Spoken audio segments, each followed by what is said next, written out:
And today we are going to solve this LeetCode daily challenge. Today is January 4, 2025, and we have a medium level problem. We are given a subsequence of length, we are given a string of length n, and we need to find length 3 palindromic subsequences from it which are unique. So if we are going to consider the brute force approach for this problem, we could consider the string of length n to be a set of length n, in mathematics, and we need to list all the subsets. So there will be 2 to the power n subsets, and we need to choose all the length 3 subsets from it, and from them we need the palindromic subsets, and the two subsets can be similar like ABA. So we need to count them only once. Technically this is what the problem is asking you. Now consider this example. There are two A's in the beginning. So if we form a palindromic subsequence of length 3 from it, if we consider the first A, we could form A, B and ABA. If we consider the second A, it would be A, B and A. So we got two subsequences, AB and AB, but we need to count them only once. So that is what unique signifies here. So before starting this question, we need to decide like what time complexity algorithm we are going to write. So since the size of string is n and maximum value of n is 10 to the power 5, which is mentioned in the constraints, we need O of n solution or O of n log n solution. I came up with an O of n solution, so I'm going to discuss that here. So first of all, we will discuss like how we are going to calculate all this. So suppose a string s is of the form like this.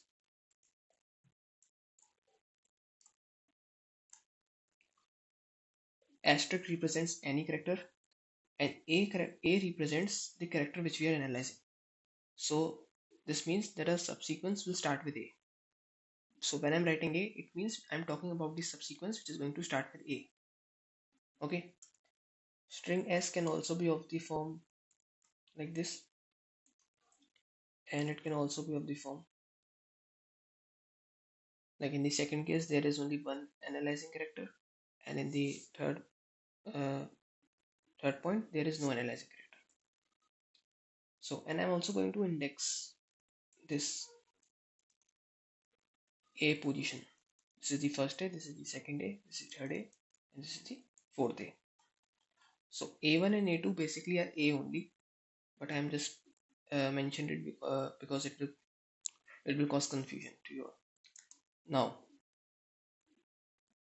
if I create a subsequence using A1, if my subsequence start with A, since it is palindromic, it will also end with A, and we need to only place one character in between them. Okay, because its length is 3. So first we are going to discuss like how many subsequences we can form if we start with character A. So if I have chosen A as the starting character and this A as the ending character, the number of characters in between them is equal to the number of subsequences that we can form. Like suppose this is A1 and this is A2. So we can either put this asterisk in between them.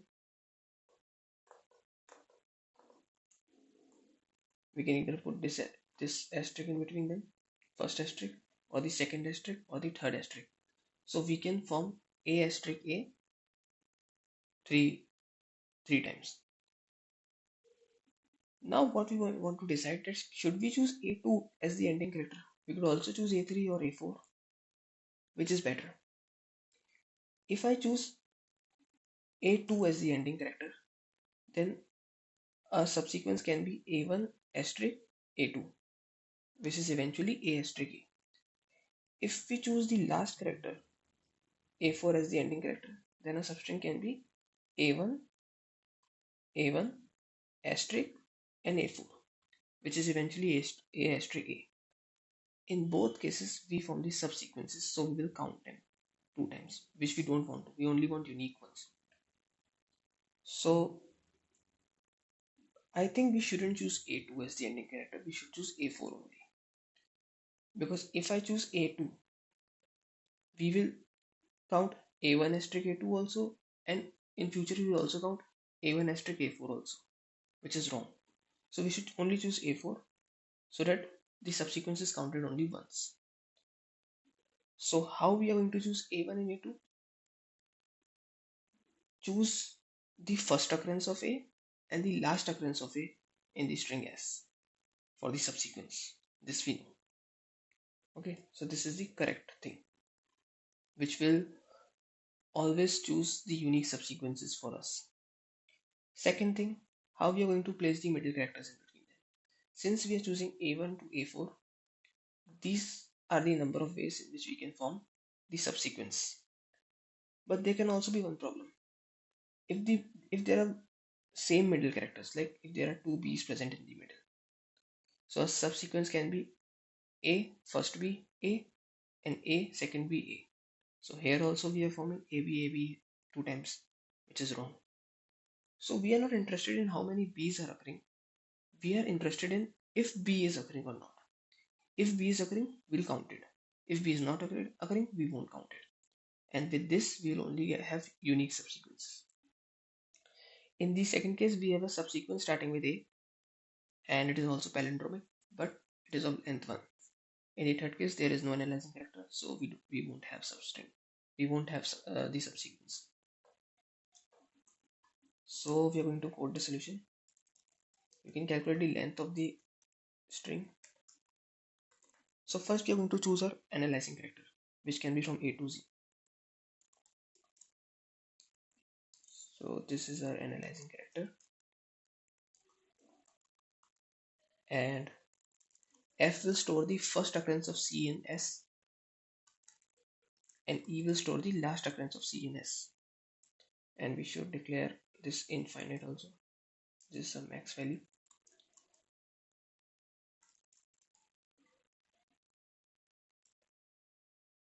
So how are you going to do that? You can traverse the whole string S, and if S is equal to C, then we can update F, and we can also update E. So F will store the first occurrence of C in S, and E will store the first occurrence of C in S, last occurrence of C in S. So right now we have formed a sequence like this. This C is the first occurrence ones. This C is the first occurrence ones, and this C is the last one.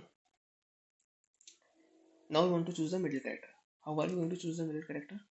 We will traverse the from F plus 1 to E minus 1. These are the middle characters,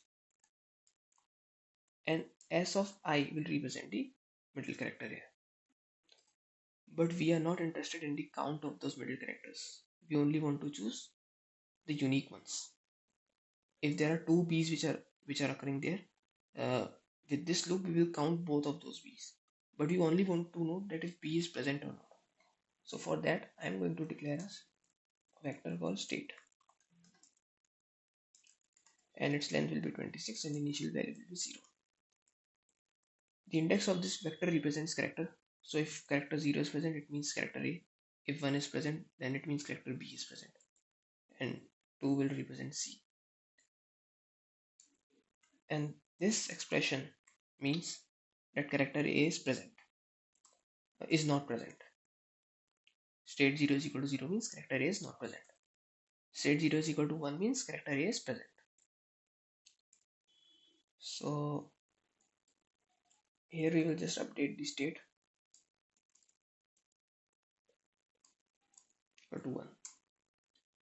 And finally, we just want to count these unique characters. So we will traverse this state.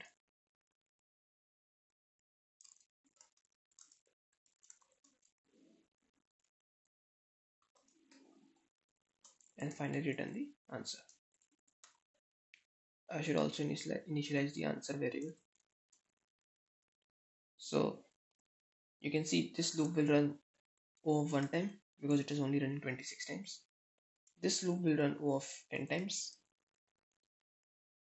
This loop can also run O of n times